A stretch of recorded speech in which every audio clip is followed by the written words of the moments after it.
Hola estudiantes, vamos a hablar de las opiniones, ¿ok?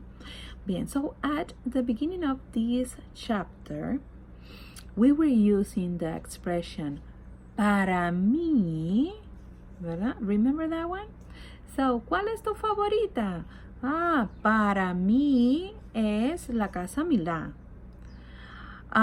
So at that time we were establishing, ¿verdad? Our opinion. Now what we are going to do is expand those expressions, okay? Before you were talking about yourself, now we can talk about other people. Para ella, para él, ¿verdad?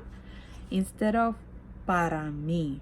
Para mí applies only to myself. But then if I want to talk about other people, then I need to be able to say it too.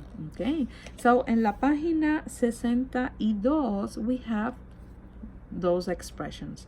Para mí, para ti, para usted. Remember usted? Para él, para ella. Remember, every time that we have double L, the sound is j. Para ella, ¿verdad? Para ella. Para nosotros, para nosotras, para ustedes. That will be the plural. Or para ellos, para ellas. Then ellos y ellas, they, right? Plural. Bien. So, we can talk about something. For example, la clase de español. Para mí, la clase de español es, and now I'm going to give an adjective. I'm going to use a word that is going to describe the class according to myself, okay? Or according to another person. I can say, para los estudiantes, la clase de español es difícil, ¿verdad? Difícil, difficult, ¿verdad? Para la profesora, la clase es fácil, which is the opposite. On page 62, now we are going to have some words that are going to help us in the process of expressing our ideas and feelings, okay? A ver, so we have fantástico. Para mí es fantástico. Pay attention. Fantástico is ending with O, so it has to keep the agreement. For example, if I'm talking about la clase, it's feminine, so la clase, para mí, la clase es fantástica. It's ending with A because la clase is feminine, okay? Then we have genial. Genial, great. Para mí la clase es genial. Fácil, which is the opposite of difícil.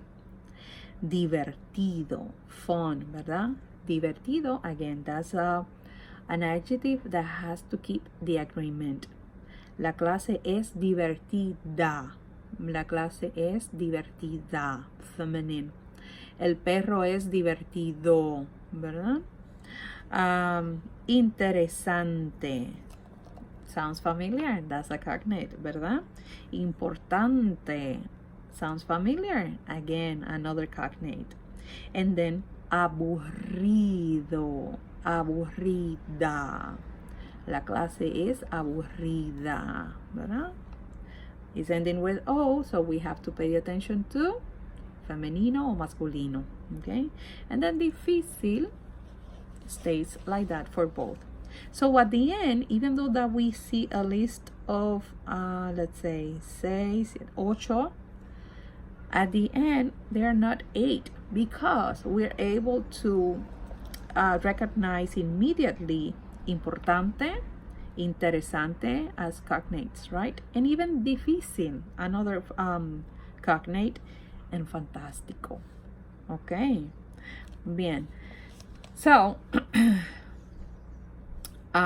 now it's your time to keep practicing para mí, para ella, para ustedes, etc. Another expression that we can use to express opinion is en mi opinión, in my opinion, en mi opinión. And we can add 3 more expressions that are pretty similar to that one.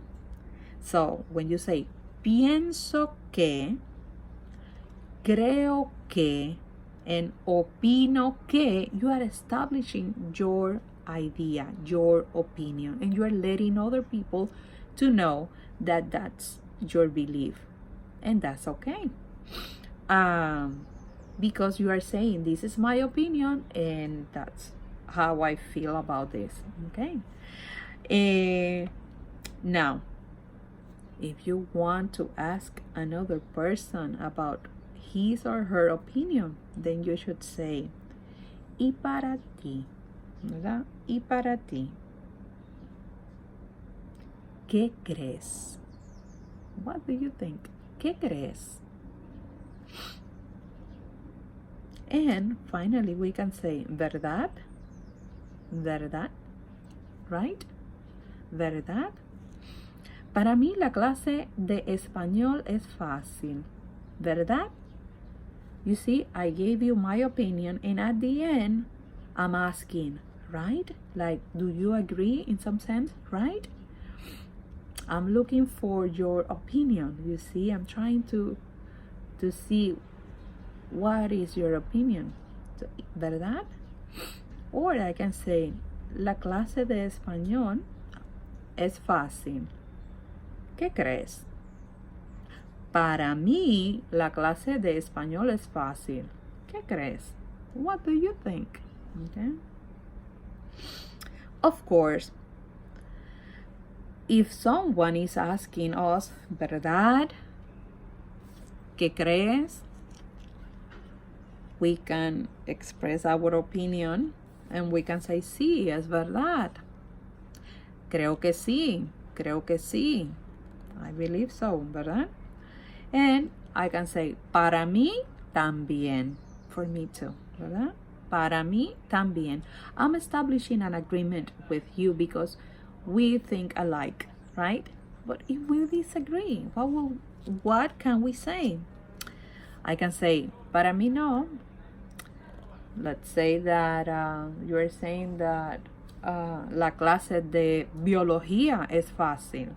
I'm gonna say, para mí no. ¿verdad? And you keep saying, la clase de biología es divertida, ¿verdad? And I'm gonna be like, no, no es verdad. I'm establishing my disagreement. No, no es verdad. Or I can say, creo que no. Creo que no. La clase de biología no es divertida. Creo que no. So I'm establishing my disagreement. Okay. Bien, it's important to be able to express our opinions. It's important to express our agreement, but also it's important to express our disagreement. Okay, so go back to page 62 and study those expressions. Para mí, para ti, ¿verdad? ¿Qué crees? ¿Qué crees? Creo que no. Creo que sí, ¿verdad? Bien, and then complete the activities. Finally, the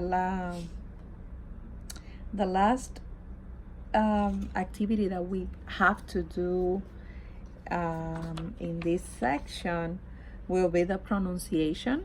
Actually, that's before the episode en vivo. So the pronunciation is extremely simple. Every time that you see the double L, it's going to sound J, like me llamo, pollo, okay? Ella, okay? Don't do the ella. That's French. Ooh la la, okay? And then the H, now you know that is silent, okay? Every time that you see it, silent, unless it's a CH or SH. That's different. And then we say chico, ¿verdad? Chica, or charon, ¿verdad? but those are exceptions. Okay. Bien. If you have questions, again, email me, let me know. Okay, and we can talk. Hasta luego.